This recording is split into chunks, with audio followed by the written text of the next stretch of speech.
दोस्तों कहा है कि सीढ़ियां उन्हें मुबारक जिन्हें छत तक जाना है। अपनी मंजिल तो आसमां है, रास्ता अपने को खुद बनाना है। तो हेलो फ्रेंड्स, मैं हूं विनय और आप सभी का स्वागत है हमारे यूट्यूब चैनल 10th 91 12th 87 पे। तो फ्रेंड्स, आज का ये वीडियो बहुत ज़्यादा इंपॉर्टेंट और बहुत ही इंटरेस्टिंग वीडियो होने वाला है। जैसा कि हमने इंग्लिश की प्रीवियस वीडियो में सेंटेंस और उसके टाइप्स को कवर किया था, और अब मैंने आपको बताया था कि सेंटेंस जो होता है वो ग्रुप ऑफ वर्ड्स होता है, यानी शब्दों का समूह होता है जो कंप्लीट सेंस दे, वही हमारा सेंटेंस होता है। तो फ्रेंड्स, जो हमारा ग्रुप ऑफ वर्ड है यानी शब्दों का समूह है, ये या तो फ्रेज होगा या तो क्लॉज होगा। इट मीन्स कि सेंटेंस हमारा मेनली दो चीज़ों से मिलकर के बनता है, एक है फ्रेज और एक है क्लॉज। तो इस वीडियो में हम फ्रेज और क्लॉज क्या होते हैं, कितने टाइप के फ्रेज होते हैं और कितने टाइप्स के क्लॉज होते हैं, उनके बारे में पढ़ने वाले हैं। तो अगर आपने इस वीडियो को कंप्लीट वॉच कर लिया तो चाहे आप कोई भी स्कूल स्टूडेंट हो, कॉलेज स्टूडेंट हो या किसी भी गवर्नमेंट कॉम्पिटिटिव एग्जाम की तैयारी करने वाले स्टूडेंट हो, आपके फ्रेज और क्लॉज से रिलेटेड सारे डाउट्स समाप्त हो जाएंगे। तो वीडियो को कंप्लीट वॉच करिएगा। अगर वीडियो पसंद आए तो वीडियो को लाइक जरूर से कर दीजिएगा और चैनल पे नए होंगे तो चैनल को सब्सक्राइब कर दीजिएगा। तो चलिए वीडियो को स्टार्ट करते हैं। तो फ्रेंड्स, जैसा कि मैंने आपको बताया कि सेंटेंस जो होता है वो ग्रुप ऑफ वर्ड्स होता है, यानी शब्दों का समूह होता है जो कंप्लीट सेंस दे, यानी जिसका पूरा पूरा अर्थ निकले। अब ये ग्रुप ऑफ वर्ड्स जो है हमारा फ्रेज भी हो सकता है, यानी फ्रेज की हिंदी होती है फ्रेंड्स वाक्यांश, और क्लॉज की हिंदी होती है उपवाक्य। इन दोनों में से कुछ भी हो सकता है। जैसे फ्रेंड्स, मैंने एक एग्जांपल लिया है, he goes to school on time, वह समय पर स्कूल जाता है। तो ये जो हमारा सेंटेंस है इसमें कुछ पार्ट जो है वो हमारा क्लॉज है और कुछ पार्ट हमारा फ्रेज है। तो हम कैसे किसी सेंटेंस में फ्रेज और क्लॉज को आइडेंटिफाई करेंगे, आज उसके बारे में हम सीखने वाले हैं। तो चलिए एक एक करके देखते हैं। फ्रेंड्स, अगर मैं नॉर्मली बात करूं तो जो फ्रेज होता है उसके पास सब्जेक्ट और वर्ब का कॉम्बिनेशन नहीं पाया जाता है, जबकि क्लॉज के पास सब्जेक्ट और वर्ब का कॉम्बिनेशन होता है। अब फ्रेंड्स, अगर आप सब्जेक्ट और वर्ब नहीं जानते हैं तो आप सिर्फ अभी के लिए इतना समझ लीजिए कि कोई भी जो नाउन होता है और प्रोनाउन वो हमारा सब्जेक्ट होता है, और वर्ब जो है हमारी बेसिकली दो टाइप की होती है। पहला हेल्पिंग वर्ब जैसे is, am, are, was verb, और दूसरा है मेन वर्ब। मेन वर्ब का मतलब मुख्य क्रिया, जैसे हंसना, खेलना, उठना, बैठना, गाना, दौड़ना, ये सारी हमारी मेन वर्ब्स होती हैं। तो अब चलिए हम फ्रेज और क्लॉज को एक एक करके अच्छे से देखते हैं।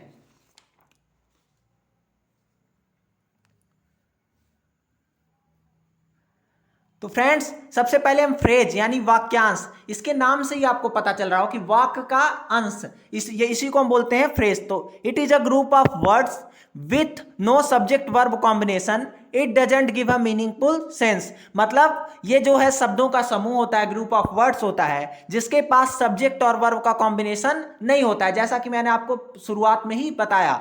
It doesn't give a meaningful sense, और ये कोई सार्थक अर्थ नहीं देता है, कोई कंप्लीट सेंस नहीं देता है, कंप्लीट इसका अर्थ नहीं निकलता है। जैसे फ्रेंड्स, अगर एग्जांपल की हम बात करें तो अंडर द ट्री, जैसे पेड़ के नीचे, पर पेड़ के नीचे क्या, इसका कंप्लीट अर्थ नहीं निकल रहा है। ये एक ग्रुप ऑफ वर्ड्स है। देखिए, एक दो तीन वर्ड्स मिलकर के एक ग्रुप बना लिए, ये ग्रुप ऑफ वर्ड्स है पर इसका कंप्लीट सेंस नहीं निकल रहा है, तो ये हमारा हो जाएगा फ्रेज। जैसे एट द डोर, दरवाजे पर दरवाजे पर क्या, इसका कोई कंप्लीट सेंस अभी ये नहीं दे रहा है। जैसे रियली फास्ट, बहुत तेज पर क्या, बहुत तेज गेंद की बहुत तेज गाड़ी, क्या, इसका कोई कंप्लीट सेंस नहीं दे रहा है ये, तो ये हमारा हो जाएगा फ्रेज। जैसे कैन नॉट गो, नहीं जा सकते। अब क्यों नहीं जा सकते, कहां नहीं जा सकते, पूरी कंप्लीट जानकारी, कंप्लीट इंफॉर्मेशन हमें नहीं पता चल रही है, तो ये हमारा हो जाएगा फ्रेज। तो आई होप आप फ्रेज को समझ रहे होंगे कि फ्रेज जो होता है ग्रुप ऑफ वर्ड्स होता है और इसके पास सब्जेक्ट और वर्ब का कॉम्बिनेशन नहीं पाया जाता है। अब फ्रेंड्स, चलिए इंपॉर्टेंट पॉइंट की बात करते हैं। तो अगर हम इंपॉर्टेंट पॉइंट की बात करें तो the purpose of phrase is to complement the overall structure of the sentence. मतलब जो फ्रेज है इसके पास जो है ये कंप्लीट सेंस नहीं देता है, पर इसका यूज हम लोग जो है सेंटेंस के कॉम्प्लीमेंट करने में, यानी जो वाक्य होता है हमारा सेंटेंस होता है उसकी सुंदरता को बढ़ाने के लिए इसका मेनली यूज किया जाता है। जैसे फ्रेंड्स, मैं आपसे कहूं कि मैं चाय पी रहा हूं, अभी सेंटेंस जो है हमारा उतना अट्रैक्टिव नहीं लग रहा है, पर मैं अगर कह दूं कि मैं 5 स्टार होटल में बैठ के चाय पी रहा हूं तो हमारा सेंटेंस ज्यादा अट्रैक्टिव लग रहा है। I am taking tea in 5 star hotel. तो जो हमारा फ्रेज होता है ये हमारे सेंटेंस की खूबसूरती को जो है बढ़ाने के लिए इसका यूज किया जाता है। अब फ्रेंड्स, अब चलिए हम फ्रेज के टाइप्स की बात करते हैं। तो हम एग्जांपल के थ्रू इनके सारे टाइप्स को कवर करेंगे। इसकी तो वैसे मेनली बहुत ज़्यादा टाइप्स होती हैं, पर हम मेन टाइप्स को देखेंगे। फ्रेंड्स, जैसे मैंने एक एग्जांपल लिया, I am sorry for her mistake, मैं उसकी गलती के लिए जो है माफी मांगता हूं, मैं उसकी गलती के लिए जो है माफी मांगता हूं। ये हमारा एक सेंटेंस हो गया है। अब इसमें आपको दिख रहा होगा हर मिस्टेक, ये जो हर मिस्टेक है, दो वर्ड्स मिल गए, ये जो है फ्रेज है। हर मिस्टेक जो है ये एक फ्रेज है। और ये कैसा फ्रेज है फ्रेंड्स? अब आप जानते होंगे कि मिस्टेक जो है वो हमारा नाउन होता है, और जो जान लीजिए कि दो वर्ड्स मिलके एक फ्रेज बनाएंगे और उसमें जो एक वर्ड नाउन होगा तो वो फ्रेज हमारा नाउन फ्रेज होगा। जैसे हर और मिस्टेक मिलकर के एक फ्रेज बना लिए। अब इसमें मेन वर्ड जो है हमारा मिस्टेक है, मिस्टेक जो है वो नाउन है, तो ये फ्रेज हमारा हो जाएगा नाउन फ्रेज। जैसे Ram works very slowly, Ram जो है बहुत धीमी गति से काम करता है, तो ये जो हमारा वेरी स्लोली है ये हमारा एडवर्ब फ्रेज हो जाएगा, क्योंकि वर्क में होता है काम करना है, वर्क यहाँ पे एक वर्ब है और वर्ब की विशेषता बता रहा है वेरी स्लोली यानी बहुत धीमी गति से।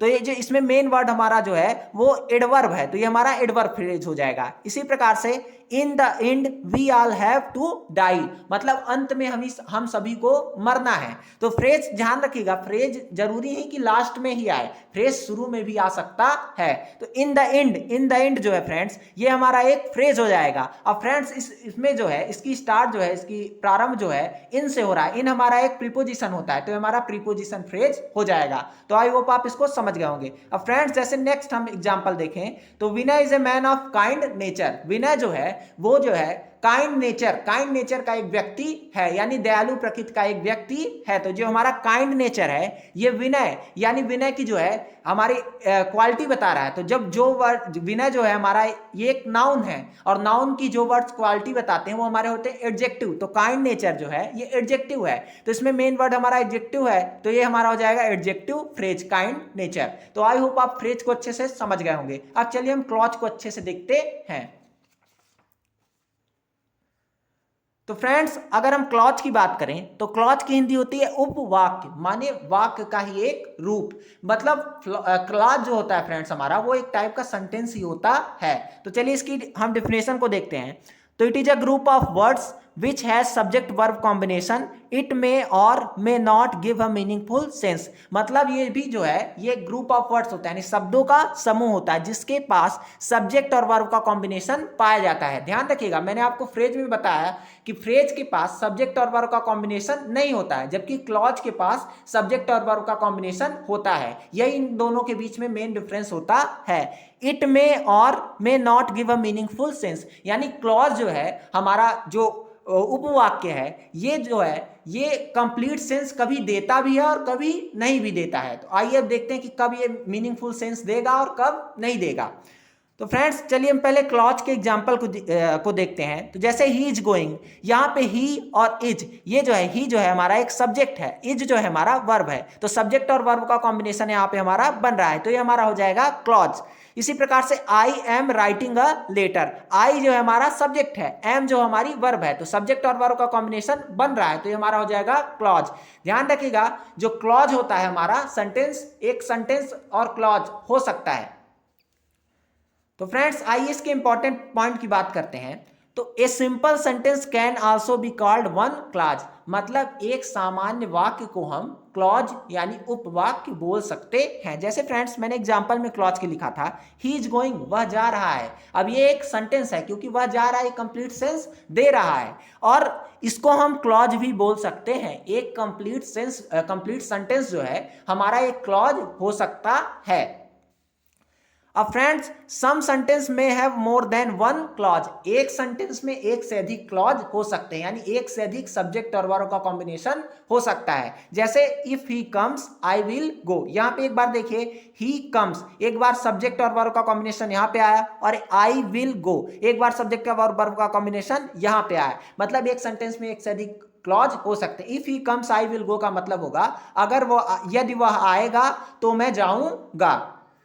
अब फ्रेंड्स, चलिए हम टाइप्स ऑफ क्लॉज यानी क्लॉज के प्रकार, उपवाक्य के प्रकार को देखते हैं। तो अगर हम क्लॉज के प्रकार की बात करें तो पहली टाइप होती है इंडिपेंडेंट क्लॉज और दूसरी होती है डिपेंडेंट क्लॉज। आप नाम से ही देख पा रहे होंगे, इंडिपेंडेंट का मतलब होता है स्वतंत्र और डिपेंडेंट का मतलब होता है निर्भर। तो मतलब जो अपने अर्थ के लिए किसी दूसरे क्लॉज पर निर्भर ना हो वो हमारा होता है इंडिपेंडेंट क्लॉज, और जो अपने अर्थ के लिए दूसरे क्लॉज पर निर्भर वो होता है हमारा डिपेंडेंट क्लॉज।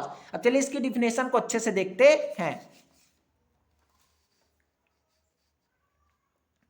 तो फ्रेंड्स अगर हम इंडिपेंडेंट क्लॉज की बात करें तो independent clause gives meaningful sense, यानी इंडिपेंडेंट क्लॉज जो होता है वो हमारा मीनिंगफुल सेंस यानी सार्थक अर्थ देता है। इट कैन स्टैंड अलोन, यानी इसको हम अकेले भी अगर लें, कोई सेंटेंस लिखेंगे जो इंडिपेंडेंट क्लॉज होगा उसको हम अकेले भी लिख सकते हैं और ये पूरा पूरा अर्थ देगा। जैसे ही ईट फूड, तो ही ईट फूड जो है फ्रेंड्स हमारा ये एक इंडिपेंडेंट क्लॉज है। इसमें देखिए ही और इट, ही सब्जेक्ट है और ये इट वर्ब है, सब्जेक्ट और वर्ब का कॉम्बिनेशन पाया जा रहा है और ये हमारा जो है कंप्लीट सेंस दे रहा है, मीनिंगफुल सेंस दे रहा है और इसको हम अकेले लिख सकते हैं। ही ईट फूड यानी वह खाना खाता है। इसके अर्थ के लिए हमें किसी दूसरे भी सेंटेंस, किसी दूसरे वाक्य की जरूरत नहीं है।